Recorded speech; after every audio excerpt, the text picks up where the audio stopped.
Bo-Katan not kind of Shiv Roy-coded? Start your sublight engines. It's time for RuPaul's Pod Race, a queer Star Wars podcast. Welcome to our discussion of the 6th episode of The Mandalorian Season 3, Guns for Hire.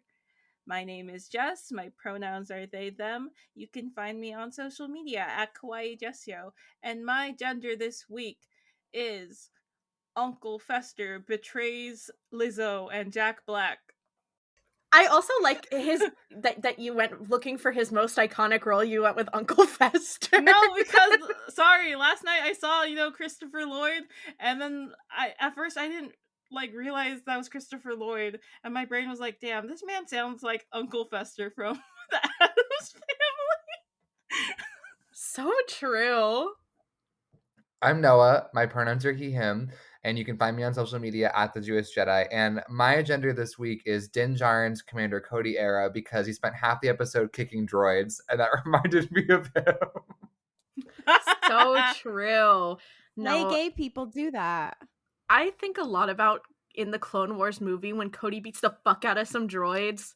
No, because I know Din Djarin would be obsessed with that. He would be like, he would be like, Din Djarin, if he knew who Cody was, he'd be like, that he's kind of father. Okay, no, because you're not wrong. You're not wrong at all. I think that he would see video footage of that and as a child and be like, this is my hero. I have to be like him.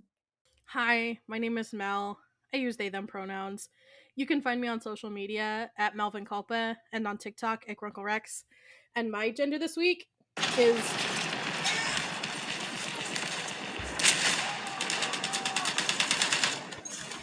because Dick's Nation is under fire. I was so fucking confused for a second. I'll have you know, I also had to go on youtube.com.edu and search up World War I sounds for that. This is basically World War III, so I think that's appropriate. Yeah, and also the video I chose for that sound effect is called 32 minutes of soothing, relaxing, meditating World War I sounds for studying and thinking. That's what Din used for to thinking. That's the kind of lo-fi beats that Din puts on from YouTube. My name is Ollie. I use any pronouns. You can find me on social media at Ollie Fresh. That's Fresh the PH. And my gender this week is Axe Richard Nixon Woves. And the reason for that is because there is a scene where when we first hear his voice where he says, "I am not a criminal."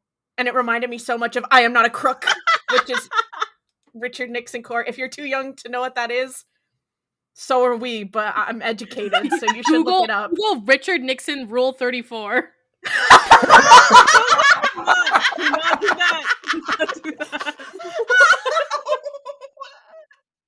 Hi, my name is Claudia. My pronouns are she, her. You can find me on social media at Kaludia Says, Kaludia Says. Today, my gender is Lizzo in the Epcot Ball, because if you've been to a Disney park, Disney World specifically, and you've been on any of their little rides where they explain how Walt Disney wanted to create this little future town, I was watching it the whole time and I was like, that's just the Walt Disney town.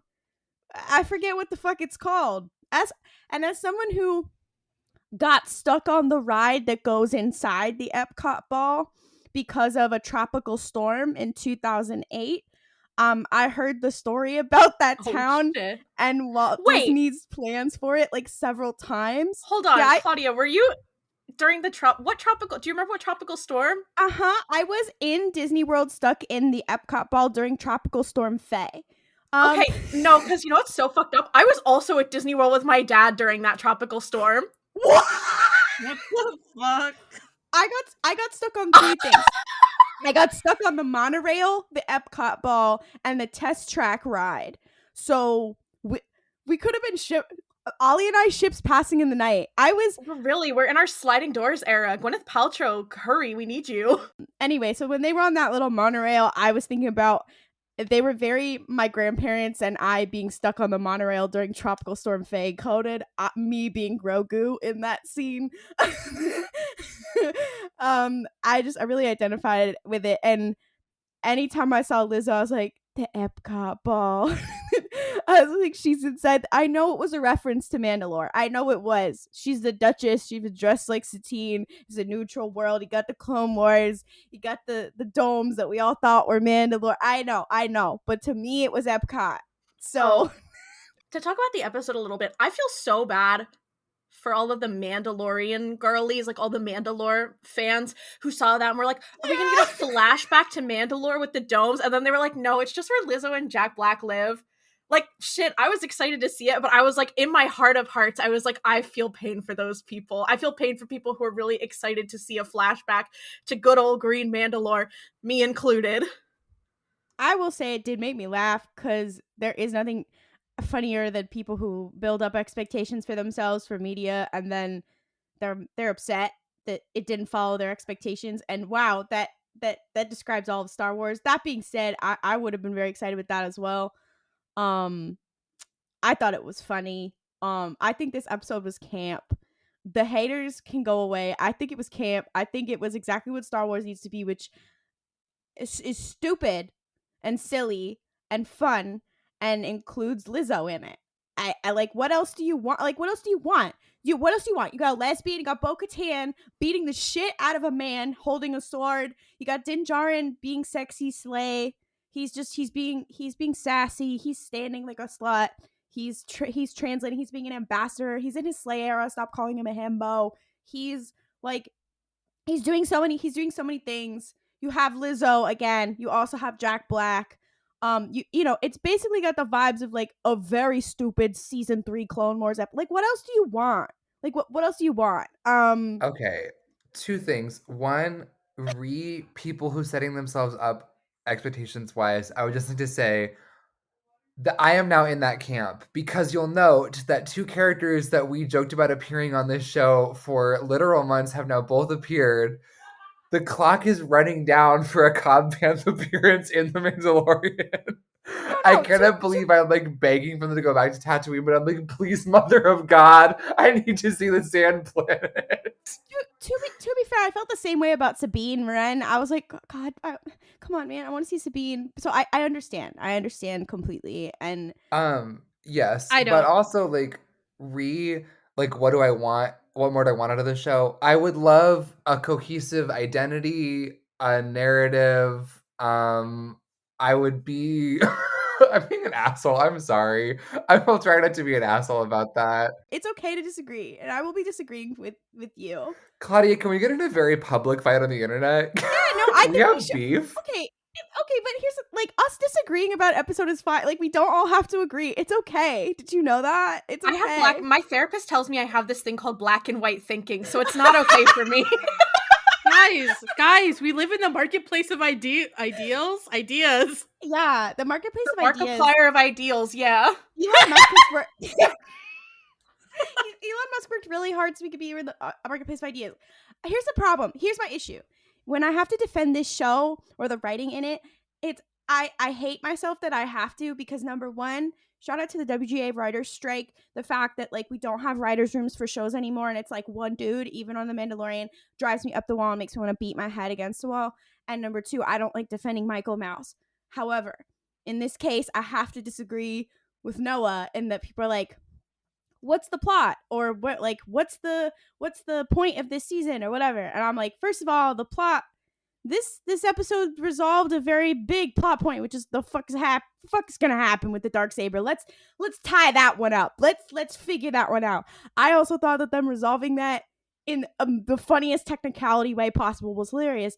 And then the second thing is like, what identity does this season have? I said it before, I was like, it's more character and world building, but like, what identity does it have for Din? And I'm like, now it's about him figuring out what does his culture mean, what does he want to preserve, and participating in that, and also like establishing a home for his family and culture. Like, he has saved his family, Grogu, his covert, whatever. Now it's, I have to protect it and establish it, whatever. So, and what does that entails following around Bo. Like, I see both of the arguments here, and I think that the thing that I would posit is that I actually really enjoyed this episode as an episode. I liked a lot of the ideas in it. I think the problem that I have is it felt like it should have been 2 episodes. because I would have really liked to see them get a little bit more in depth with like the conversation with the Mandalorians, like with Axe Wolves, like with Casca Reese. First of all, shout out to my homegirl Mercedes, who just completely lied and said Casca Reese was not going to be in season 3 of The Mandalorian like multiple times, and then she was like, actually, yeah. Good for But, her, honestly. Good for No, her. we need more women who lie. No, But she pulled Andrew Garfield. exactly. And she is doing it cuntier than he is. I'm sorry. Anyway, but as I was saying, I liked the idea a lot of like what was happening here. And I really liked the direction. I loved like a lot of things about this episode, but I think that it suffers in the fact that there are only 8 episodes, so we can't afford to be precious with our time. We can't, it really sucks because it almost devalues these more fun, you know, not necessarily carefree, but these fun, more like low stakes episodes. It's like, I love that. Those were like my favorite episodes of Rebels and my favorite episodes of the Clone Wars. Like one of my favorite episodes of Rebels is where Ezra and Zeb are going to get the Meluron and then they accidentally steal a TIE fighter. Like it's one of the, or like the one where, sorry, I know there's a commonality, but the one where Zeb and Chopper and AP5 are like at the base just kind of like fucking around, and then they're like, oh, there's a fucked up evil droid here, where it's like, it's a low stakes fun episode. I love those, and I really would have loved this if we had maybe 12 episodes in this season, so it could be like Bo and Din are allowed to have a fun little moment and then have it be plot relevant as well, but like not have me feel like, oh, well, we just wasted all this time because we have shit to do. Like, we need to get to a resolution, and I'm worried now that it's not going to be satisfying because we have 2 episodes to wrap up a bunch of stuff. So it's not to say anything about the quality of this episode, just that I think that the way that Disney Plus specifically and a lot of streaming models their television makes these kind of episodes really challenging to enjoy for a lot of viewers. I still really liked it, but yeah. When I said it, I think I said this on Twitter. I was like, "Oh, this really felt like a silly Clone Wars episode." If this had been a silly Clone Wars episode, it would have been like a fun little 2-parter, or maybe even a 3-parter, that kind of thing. It was clearly written like Dave Filoni. Did Dave Filoni write this one? Like, this was a John episode. Oh, this was a John. Okay. I feel that was so mean. I'm sorry, but like it definitely, like if this was in any of the animated shows, this would have been like a fun little 2-parter. Instead, they had to shove it into one episode. So like, anyway, shout out to animation.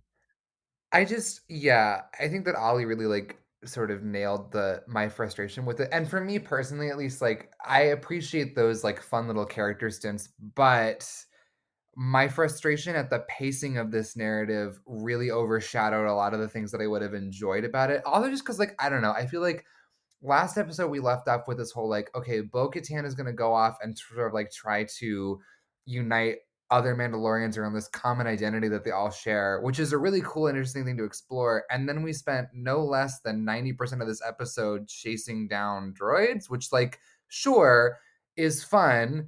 Is it relevant to the concept of the plot that they've set up? I didn't really think so. And like, I don't know. I'm not good at I don't like the word filler episode because that's not what this is. I don't like when they set up a concept for a plot that I find very interesting and veer quite far off from that for a hot second, especially in, like Ollie was saying, in these really short seasons where it's like we don't have a lot of time. And it just felt weird, especially because like then by the end, when we're getting into the whole like this slayful fight between Axe and Bo, and this question of like who really deserves to have the Darksaber, who really deserves to rule over this little army and get this fleet, it's like that had 8 minutes devoted to it out of like a 45-minute episode. That just felt really weird because I'm like, as fun as it is to hang out with Lizzo and Jack Black, ultimately, to me at least, that's not really like the sticking point of the show. That's not why I personally watch it. So I don't know. It was fun, but its position in the narrative and its position in the season overall made it more frustration than entertainment for me personally. That said, it was one of the most directorially competent episodes of the season. Go Bryce Dallas Howard. That was very slayful. Like, it was a very well-made episode.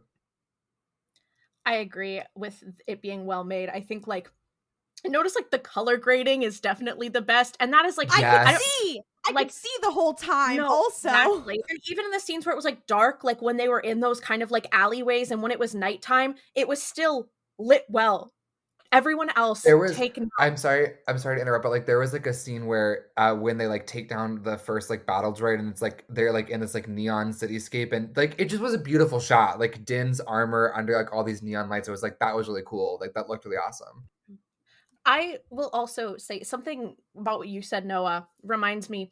What another thing I really liked about this episode was that it had a lot of like world building aspects. Like we kind of learned about like how Jack Black used to be an Imperial and then went through this program and now is like, actually I have my slay girl boss wife Lizzo, and now I'm like ruling this place and I've brought a lot of change to it. And it's like it's like that, and like the episode with Pershing, like we're getting a lot of sort of world building, and we got that whole scene with the droids of like what happened to the droids after the Clone Wars, or the ones who served the Empire. Like it's a lot of really interesting world building. So it's hard because I'm like, I really like that. Don't quite know what it's doing here right now. Like I loved the whole interaction like with the bartender where Din was like, fuck you, and he was like, actually I'm actually kind of cool, and also I just want to protect my homies.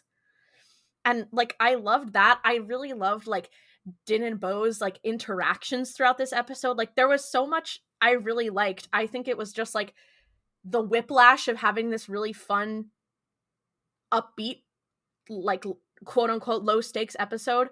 It was just a shame that we had to tail end it with like Noah said, like those like 5 minutes of the actual Mandalorian identity after that was what was set up the week before. I just think it kind of reminds me of season 1 of The Bad Batch, where they were going through all of these really like intense things and we had that really crazy like mid-season episode, and then like this episode before the finale was Sid being like, we have to go into the ground to go get some treasure. Like it's like, what, why would you put that at the, sorry, this is more about the Bad Batch, this is not how I feel about this, but it's like, why would you put that so close to your finale when you know people are like really raring to get into the plot? Like I feel like if this episode had happened a little earlier on, again, if we had more episodes, then I would be having way more fun, and I still had fun. I have to clarify once again.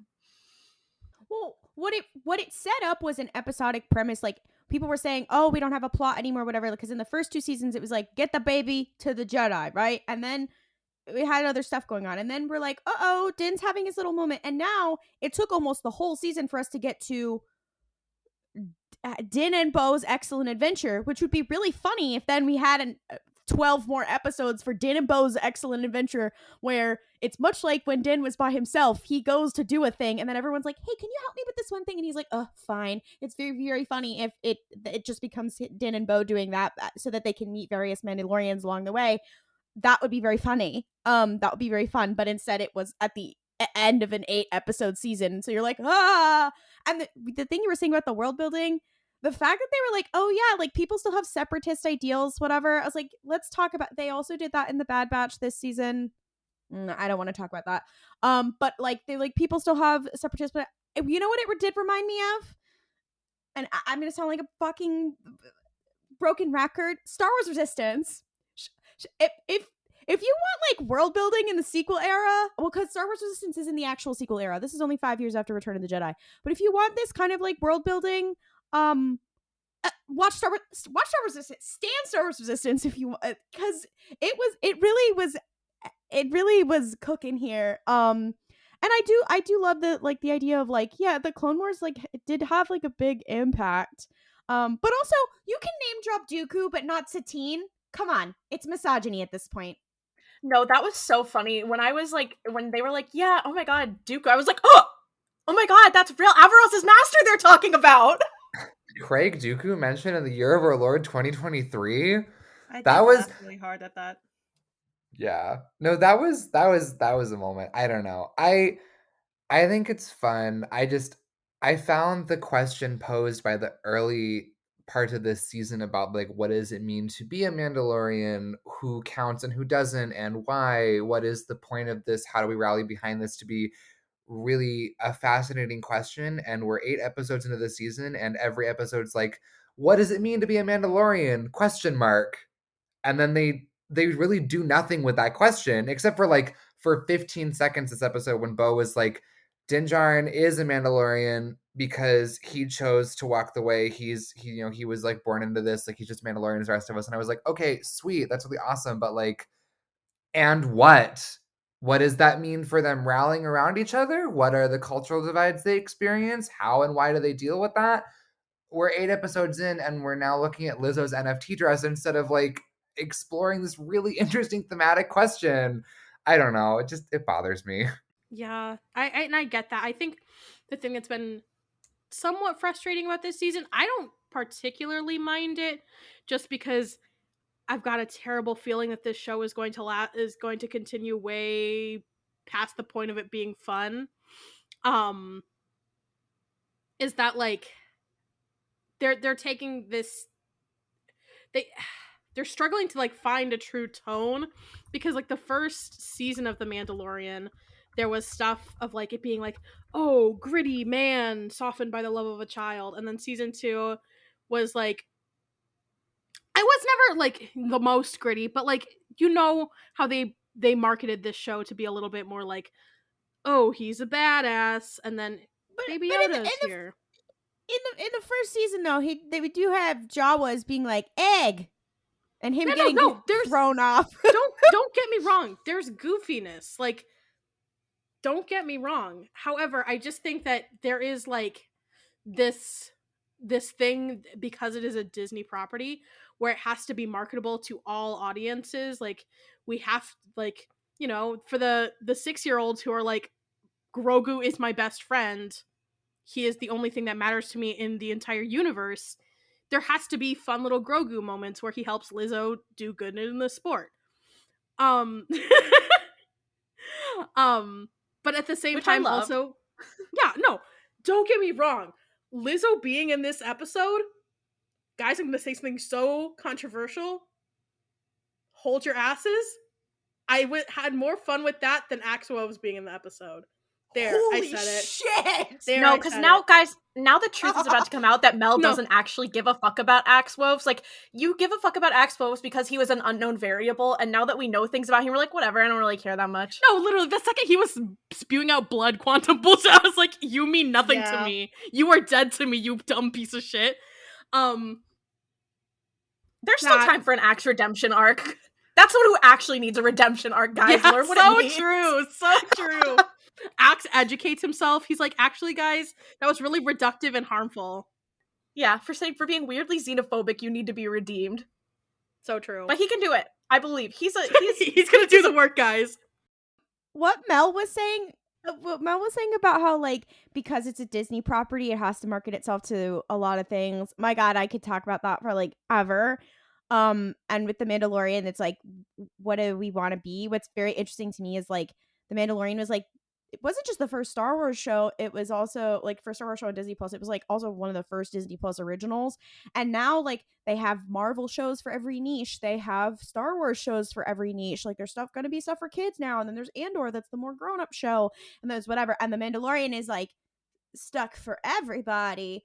And what I will say is, and this is a shout out to our Mandalorian lore besties, that's Julia, that's Sinovia, whatever. I will say, I think, Noah, you also said this about how like they refuse to actually explore they just throw it out and then they refuse to actually explore it. Like in the Clone Wars, they had, what the fuck was that guy's name? Ulrich?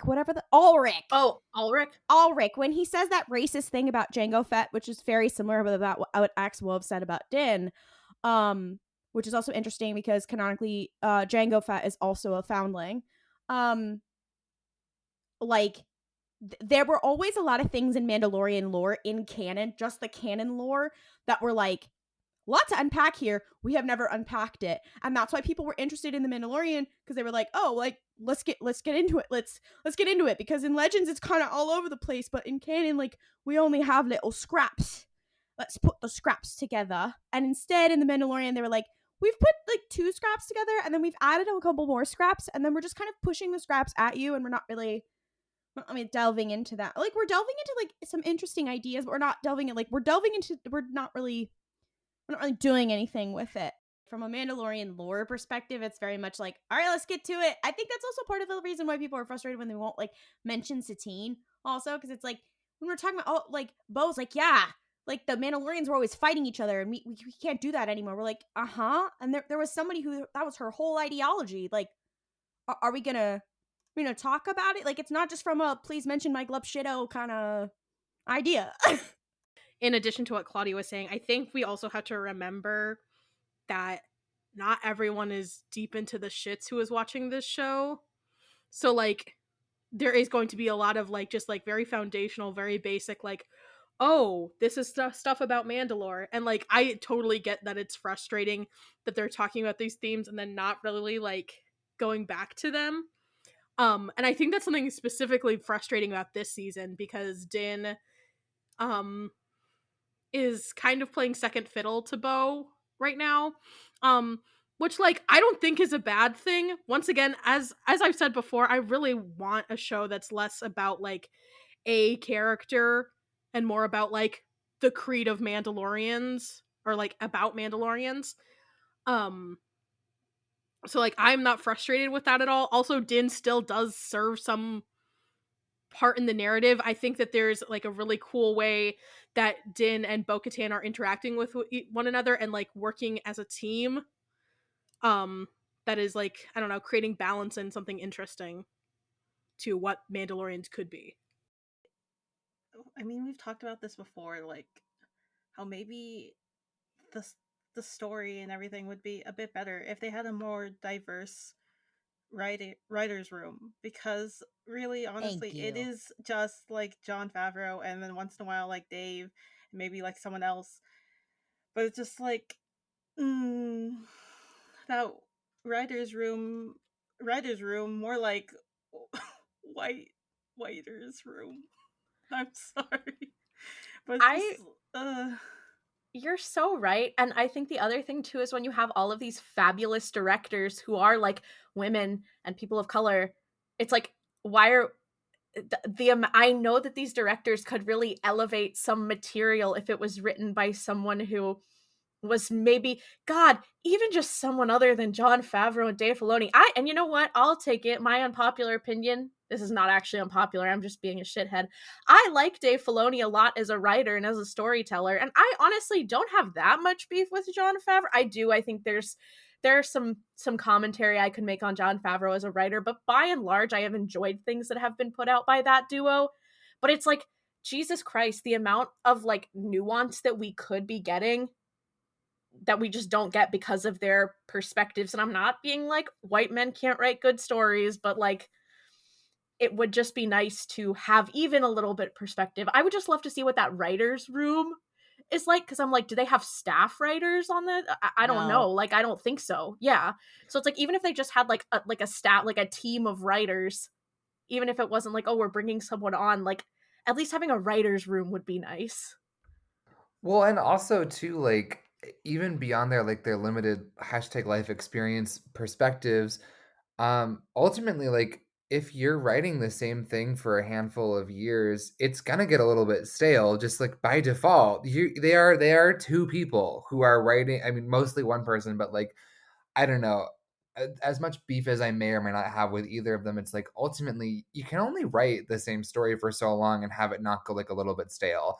Also, Din Djarin, because I agree with Mel that I think the show would be better served if it were like about characters and not just about like this dude, which is, I don't know, narratively quite odd because the writing of the first and second seasons positions him as like the very center of the narrative. And then I think this season had a very difficult job of like sort of decentering him in order to tell a more interesting story.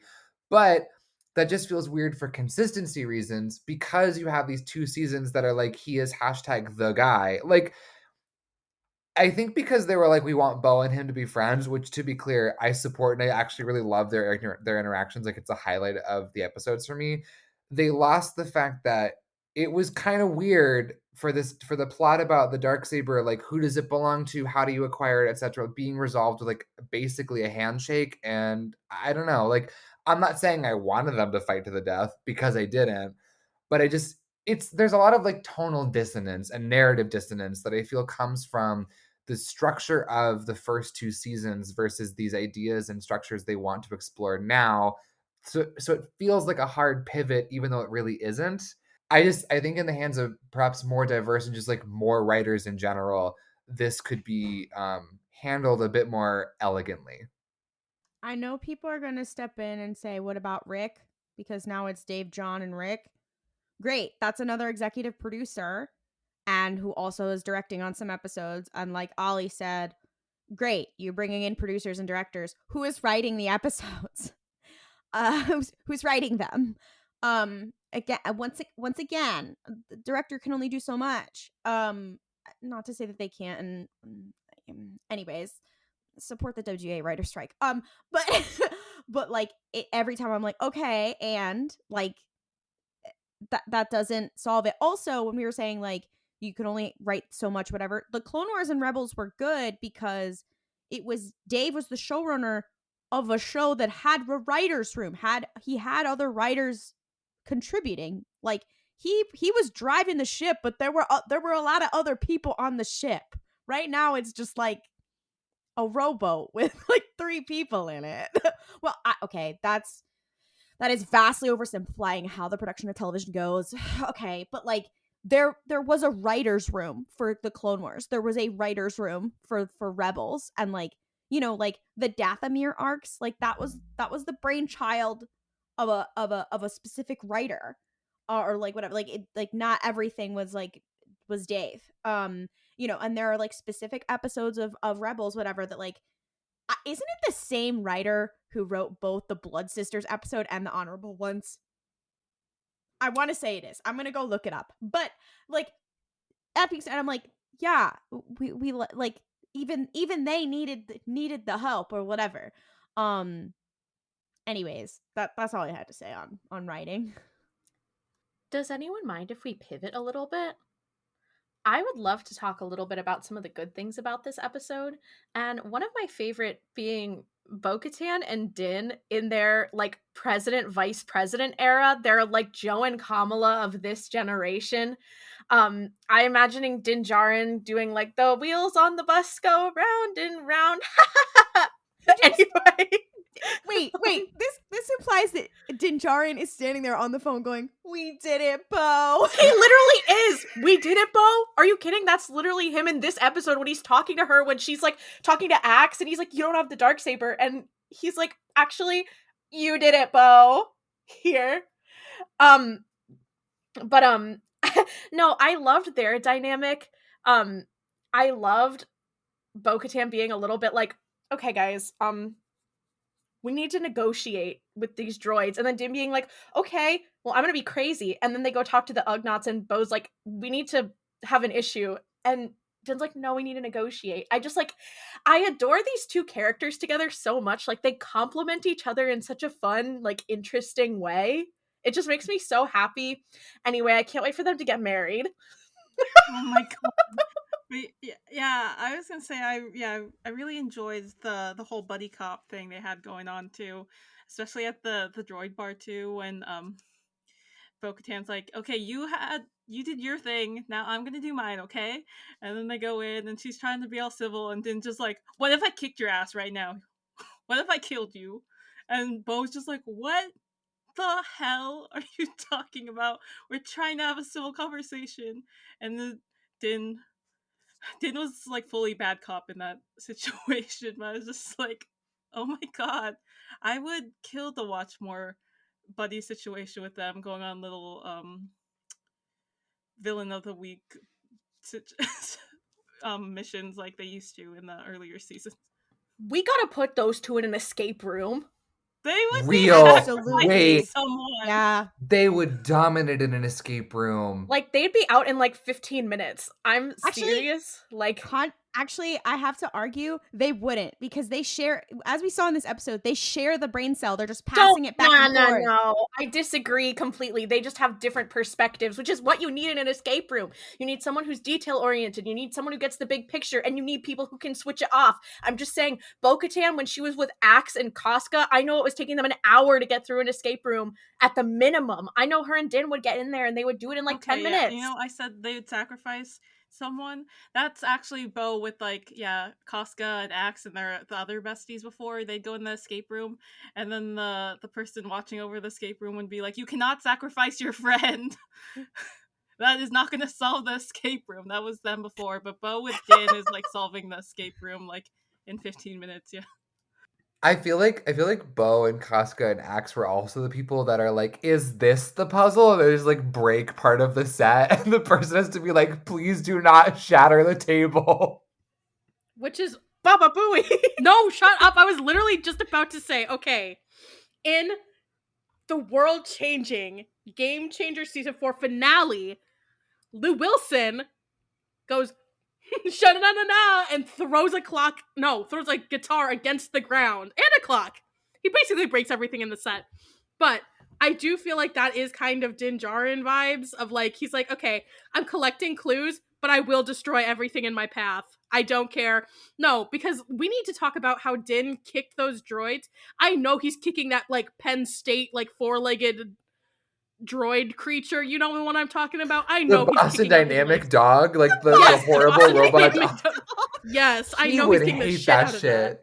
No, okay, because that scene was also the fact that they were like, oh, some of the droids are like kind of fucked up, and he was like, I've got a method to figure this out. And his methods were waving his hand in front of them, and then he goes, that didn't work, and starts kicking them in the shins. Wait, this is literally Kind okay. of perfect.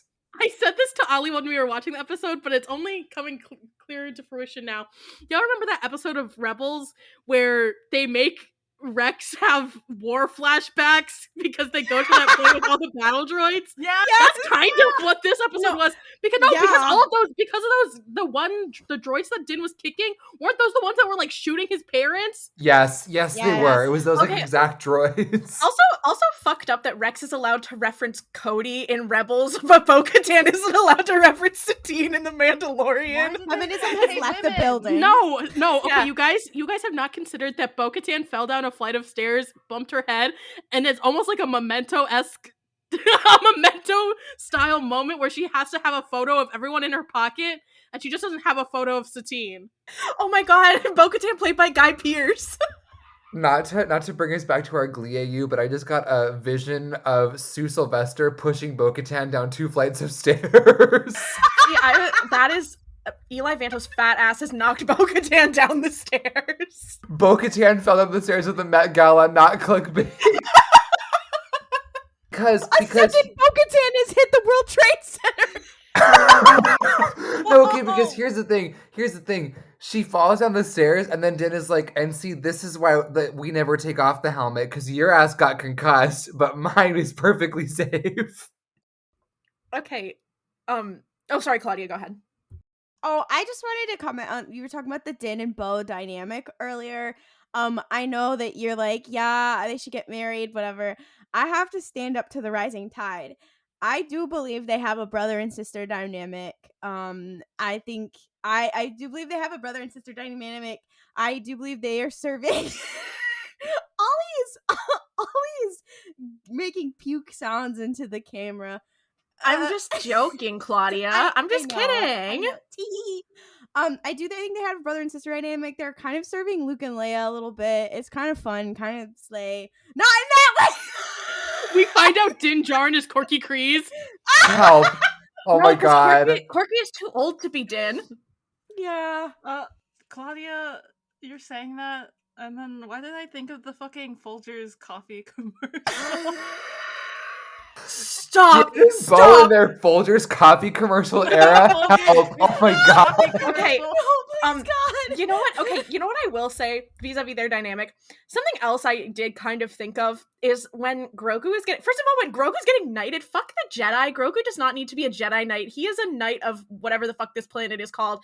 But here's something I did think of, is when he got knighted, Din was standing, like, looking on proudly, and Bo-Katan had this, like, little smile on her face. Like, she's like, yeah, that's my fucking baby. And it made me think of, spoilers for Dungeons and Dragons Honor Among Thieves, but it made me think of Holga and Edgin raising like Kira together. Didn't Bo being Holga and Edgin coded? Yeah, exactly. I don't think it's a perfect and like perfect analogy, but I do think the idea of these two people platonically raising a child together is so like Grogu needs a female influence in his life, and Bo-Katan, she's not doing anything else, obviously. Oh, it's their buddy daddies era. I did also want to talk about like more Lizzo and Grogu, because I do think Lizzo is now one of my favorite Star Wars characters. I love that she's like, oh, can I hold the baby? And then it's just like, he doesn't really like strangers, and she just holds up a little sardine or whatever the fuck, like, oh, come here, baby. And then he flips over to her and then is willing to like rig a whole croquet game for her. I'm just like, damn, what happened these few hours Dan and Bo-Katan were buddy copping out there, like where Grogu's like, I will cheat for you, mother. You wouldn't do the Mother same if Lizzo. you met Lizzo? I mean, You wouldn't you're do the right, same? You're right. I would also use my psychic powers I've been hiding from you all to help Lizzo cheat at croquet. I will say, on the note of Lizzo, a couple of things. One, I love that Lizzo was here, that she's been advocating for herself by dressing up as Grogu and, amongst other things, to be involved. I'm so happy she's here.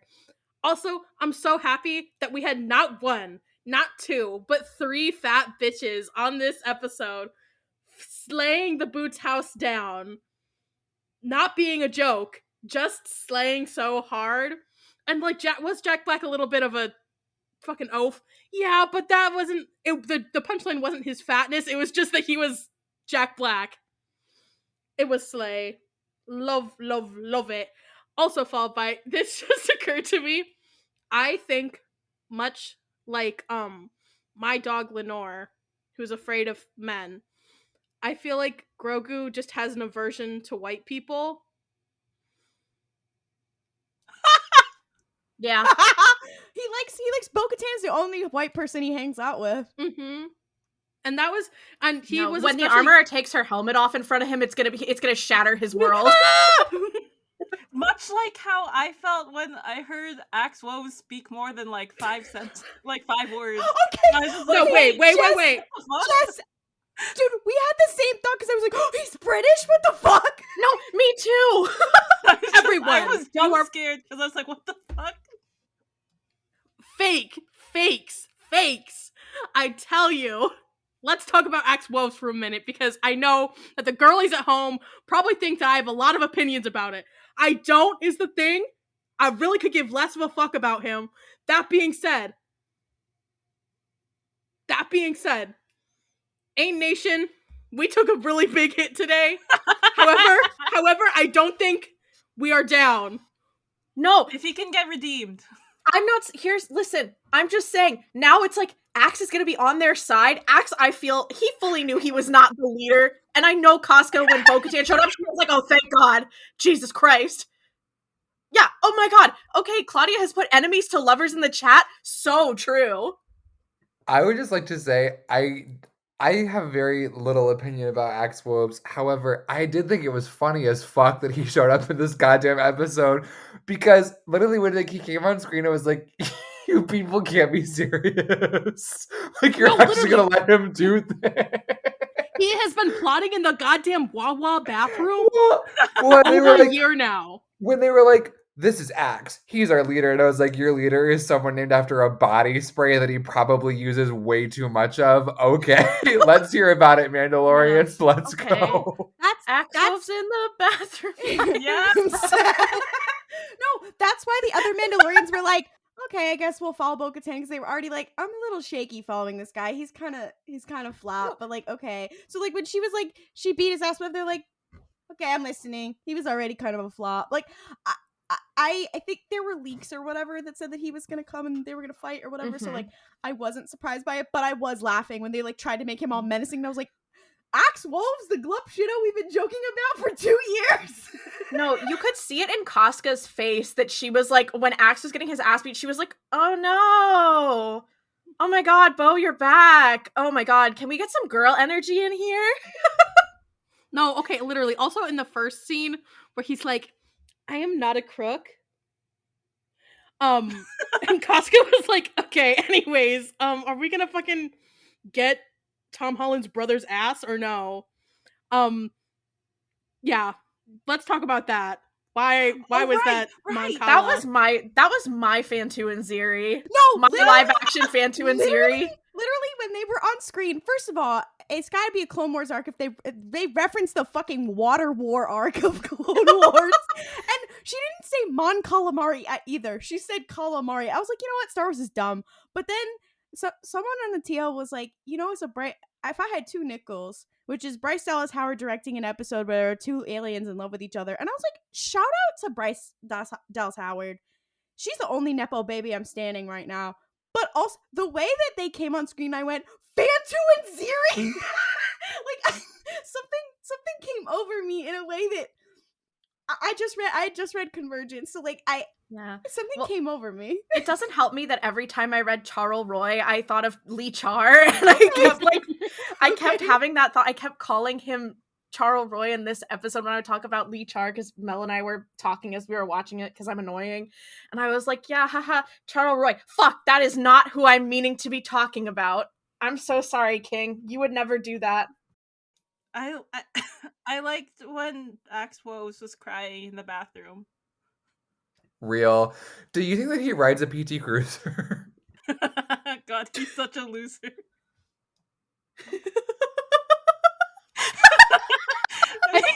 I think my favorite thing about that joke is that I know nothing about Be More Chill. I only know about that song.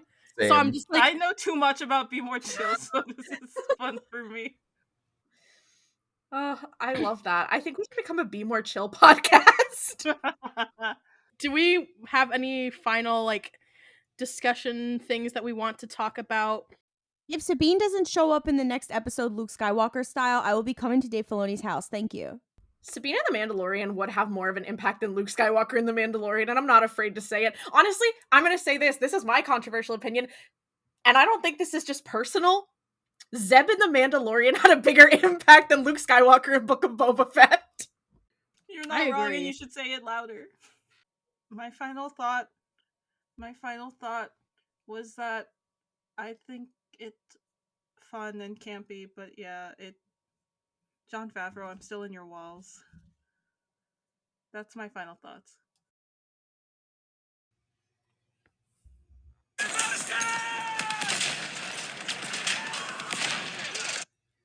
Guys, we made it out of the trenches. Now we can enter our enemies to lovers era. Welcome to everyone's favorite Rue Palps Pod Race segment, Name That Ship.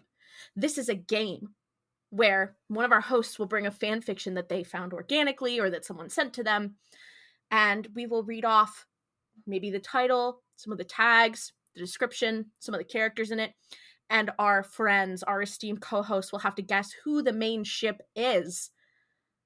Today, I have brought one that was actually submitted by friend of the pod at Claire Kryze, Claire from Fulcrum Transmissions, our bestie. She has submitted this one to me. So thank you so much. I read this and I gasped. I lost my shit. This is rated teen and up. I'm not going to give you the title. I'm going to have to give you just the tags. This is also an AU.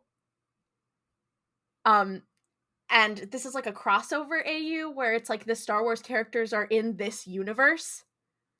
So you will have to figure that out. But this is character A/character B. Character from this other thing, who if I say it, it'll immediately give it away. Character A, character B. Darth Maul, Asajj Ventress, Corky Kryze. Alternate universe, blank setting. Highlight reel /TV broadcast. Ship name week. Live audience. Another tag that will give it away. Angst, Hurt No Comfort, Mandalorian culture, Bloodbath, and then something else that I can't The say. Hunger Games. It is a Hunger Games AU. Oh, wow. Okay. Are any of the characters in this from the Hunger Games, or it's just that we've placed Star Wars characters in the Hunger Games? There is one character from the Hunger Games. Is it a man or a woman? The character from the Hunger Games is a man. Is it Gale? It is not Gale. Fuck. You Is think it I'm Haymitch? No. This is not like a main character in the Hunger Games. This is like a tertiary character who's like I'm not gonna get that. Okay, wait, no, President I Coin? It's not Coin. Coin is man. notably a woman. Let me You give you. don't know I'll that give Coin you. is a lady. I'll give you a hint. So the other tags that I couldn't give away because they'd give it away are 73rd Hunger Games, Angst, Hurt No Comfort, Mandalorian Culture, Bloodbath, Victors. The summary. I'll just tell you who the Hunger Games characters is. Caesar Flickerman smiles brightly, his Shut the perfect fuck his perfect teeth and lime green hair glinting in the stage lights. Welcome back to day 14 of the 23rd annual Hunger Games, the audience cheers. Now, today, all our eyes were on the District 2 duo, and then this kind of nickname that they've given them, the crowd wars again. This is characters are in the Hunger Games, and Caesar Flickerman is also there. Okay, is the ship 2 men? No, 2 women? It's a man and a woman. it's a man and a woman. Yeah, they're tributes. And you said that Darth Maul and Ventress are also there. Like, are they other tributes?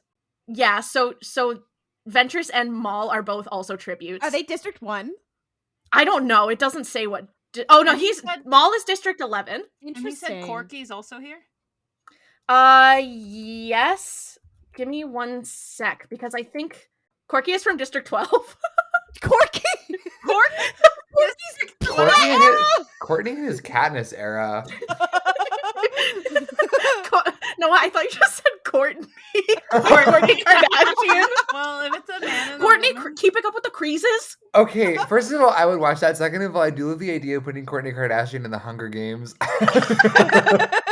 I feel like if Obi-Wan any of them is were a gonna thing. make it out, though, it would be her. So good for her. Go, Wait, Courtney. Jess, who were you gonna guess? I said, is this Obi-Wan and Satine? Yes, it is an OB-Teen Hunger Games AU. Oh, this makes sense of who the person who sent it. That should have been a hint. That's Yeah. actually quite slayful. Wait. Yeah, so this is the now I'll reread the summary. Welcome back to day 14 of the 73rd annual Hunger Games, the audience cheers. Now, today, all our eyes were on the District 2 duo, the negotiator and his duchess. The crowd roars again. District 2? They're from District 2? Why is their son in District 12? I that's a great question, one that is not explained. Wow. Interesting. It is called Fighting with Your Hands Bound. It's really short. I enjoyed reading it. Wow. Okay, so I also have a fic that was submitted by Twitter user, I think it's Celine Quinn. It's Celene and then Quinn. Oh no, actually on Tumblr. I just lied directly to everyone. Anyway, so I'll just say this. The actual ships in this fic are quite normal, but the context that they exist in is what's really entertaining to me. So there are 2 ships. There is character A, character B, and then there's character A and character C, and then character D / character E. So there are 2 ships and 1 and, basically. The characters, I really can't read any of these, I'm sorry to say, because they will, each and every one of them will displace what this is about, so I can't speak to that, but the tags are alternate universe, blank setting, Star Wars / the crossover, character C lives in blank in the crossover. So that's all that I can give you to work with. Basically, this is a very normal Star Wars ship that is in a very funny crossover universe. Okay. Cody-Wan, very hungry caterpillar AU. No, although Obi-Wan is one of like the tertiary characters in this. He's not in any of the main pairings though. He is Okay. here though. Is the main okay, wait. Amidala Titanic AU. Oh my god. Okay, wait. No. Are both ships all Star Wars characters, or are they from the crossover? No. So the Oh. first ship is from Star Wars. The second ship is from the crossover. Oh, okay, wait. The first ship, is it 2 men? No. It is a man Women. and a woman. The second ship, also a man and a Ugh, woman? boo. Correct. Okay. So wait, I'm sorry. The second ship, are they both from this other thing, or is one of them? Okay. Yeah. So the And first is ship that- is 2 Star Wars characters. The second ship is 2 crossover characters. Why was I just like Marley and me? Okay, wait. Wow. Marley and me? Is it a TV show? It has been. It is not just a TV show, though. Oh, it's a actually been lots franchise. of things. Uh-oh. Is this a comic book character? I think this has tie-in comics. But it's okay. It's not like this is. It's not like fucking Spider-Man. Like they didn't No, come no, from no, the no, no, no, comics. no, no, no, no. Okay. Okay. Is it a movie? I'm asking when I say is it, I'm saying like primarily like the source material, the original. Is it a movie? No, it is not. Okay. Was the original a book? Also, no. So the original was a TV show. I'm trying to remember the timeline on this. I believe so, yes, but that's not what it's primarily known for. Oh. Okay. It's primarily known.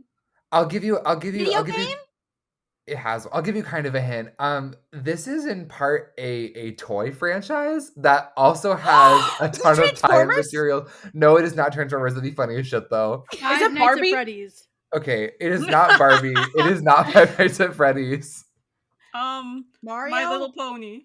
Also, no, My Little Pony I think is warmer in terms of age group. Monster High. No, it's not a doll. It's not a doll. I should clarify it's not a doll. I would have loved if there's a Lego Monster High. Ninjago. Yes, it is Lego Ninjago. Why did you do that?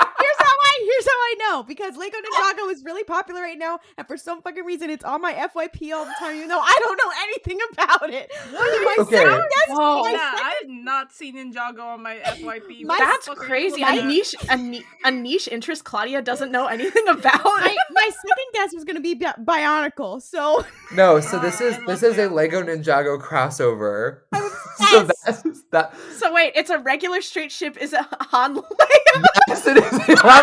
Shut up! Are you serious? That's fucking everything to me. What So did they do I am with not gonna make you guys guess the. Ninjago? I'm not gonna make you guys guess the Ninjago ship because I don't know that any of us are sort of up to date on Ninjago characters. To my understanding, this is a very normal ship. It's Nia and Jay Walker. I don't really know about. Damn it! Ninjago I was gonna lore. guess that.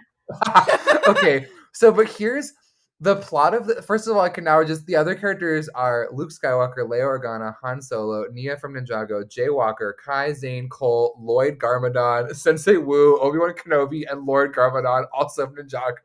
obsessed. Here's the plot of this fic that I'm really, really obsessed with. The summary is: what if instead of going to Tatooine to live with his aunt and uncle, he went to Ninjago to live with Sensei Wu? This is a fic wherein after Padme's death, Obi-Wan was like, I have a plan. I'm going to travel to Lego Ninjago, which is canonically in this fic different than like it's not like a planet in Star Wars. It is the Lego world that he goes to and is like, I'm gonna leave Luke Skywalker with this little guy and then leave. And then I guess at 19, Luke is like, I'm not from here. And he goes to the Star Wars universe from Ninjago. I'm obsessed with this. Okay, I kind of love that. Fuck No. the Mandalorian. This is the show I want. No, Yeah. literally. That is some seriously demented body horror. Imagine living your life thinking that you are a piece of plastic, and then you like come into Star Wars. And you're like, I have skin. Yeah, no, that would Like be Elf, but worse. quite horrifying. What part of Elf is he getting touched by the Flash? Anyway. I've never seen Elf, so that could be real. I don't know. Oh my God. Isn't Elf a John Favreau production? Yes, it is. my Anyway, yeah, God. thank you for sending this fic. This was really blissful as an experience. I also just loved reading the words Lego Ninjago AU. Such a treat, honestly. Anyway, thank you all for coming on that little journey with me. That was really incredible. Thank you so much for joining us this week for RuPaul's Pod Race. Episodes drop every Sunday. For updates, Star Wars news, and more curse shit, follow us on social media at RuPaul's Pod Race. Want to ask us a question? Send them to our TikTok Q&A, Tumblr Ask Box, or email us at RuPaul'sPodRace@gmail.com. If you really love the show, please rate and review it on Apple Podcasts, Podchaser, Spotify, or Overcast, and tell a friend who might be interested. It really helps. May the Force be with you, and don't kriff it up. Waka Waka Waka waka. Yeah.